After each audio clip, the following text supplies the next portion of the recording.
Kenapa banyak orang tetap kurang?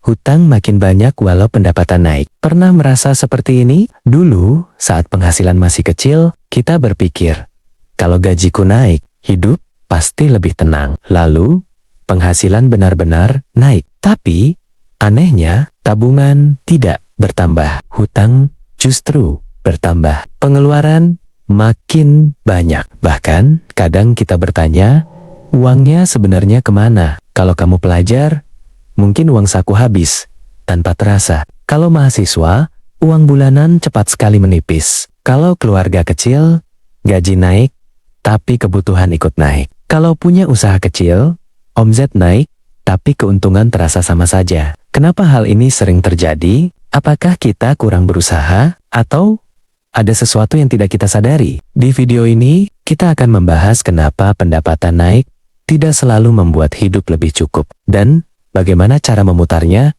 agar keuangan benar-benar membaik. Bagian 1. Gaya hidup ikut naik. Ada istilah sederhana, semakin besar penghasilan, seringkali semakin besar pengeluaran. Contoh sederhana, dulu naik motor biasa sudah cukup. Setelah penghasilan naik, muncul keinginan ganti motor baru. Dulu makan di rumah terasa biasa saja. Sekarang mulai sering pesan makanan online. Dulu beli kopi sachet, sekarang kopi kekinian. Tidak ada yang salah dengan menikmati hasil kerja keras. Masalahnya muncul ketika kenikmatan kecil menjadi kebiasaan besar. Contoh lain, mahasiswa yang dulu hemat kuota internet, sekarang langganan banyak aplikasi. Keluarga yang dulu menonton TV biasa, sekarang langganan banyak streaming. UMKM yang dulu fokus keuntungan, sekarang mulai membeli banyak peralatan yang belum tentu diperlukan. Tanpa sadar, pengeluaran meningkat pelan-pelan,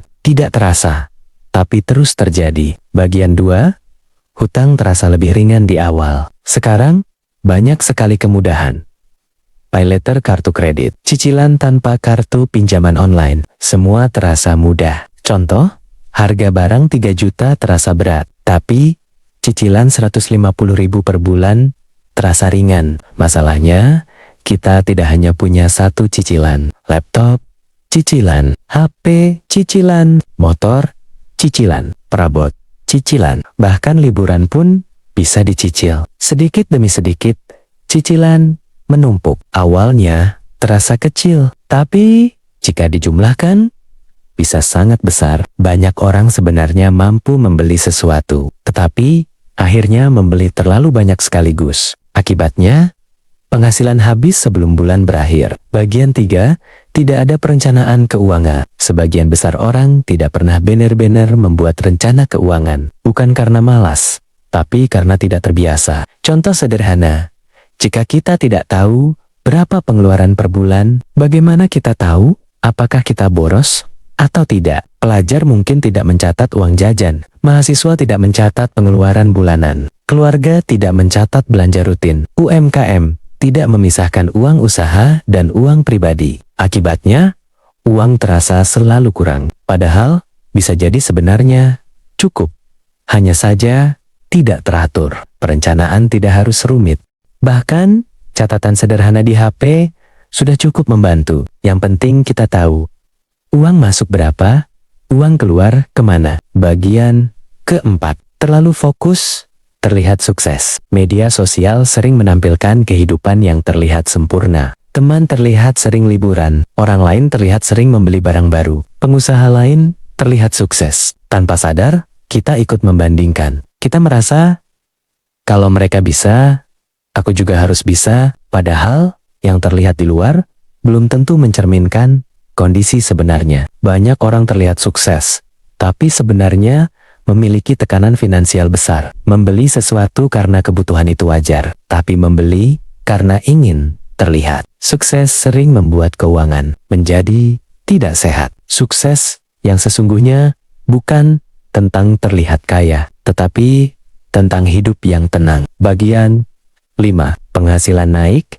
tapi ilmu keuangan tidak ikut naik. Banyak orang belajar keras untuk meningkatkan penghasilan, tetapi jarang belajar cara mengelola uang. Padahal, dua hal ini sama pentingnya. Contoh, Seseorang mendapatkan kenaikan gaji 20%, tapi pengeluaran naik 30%. Artinya, kondisi justru memburuk. UMKM yang omzetnya naik, tapi biaya operasional naik lebih tinggi. Akhirnya, keuntungan tetap kecil. Mahasiswa yang mendapat tambahan penghasilan, tapi pengeluaran hiburan ikut meningkat. Penghasilan yang besar tanpa pengelolaan yang baik seringkali tidak memberikan perubahan besar. Bagian 6.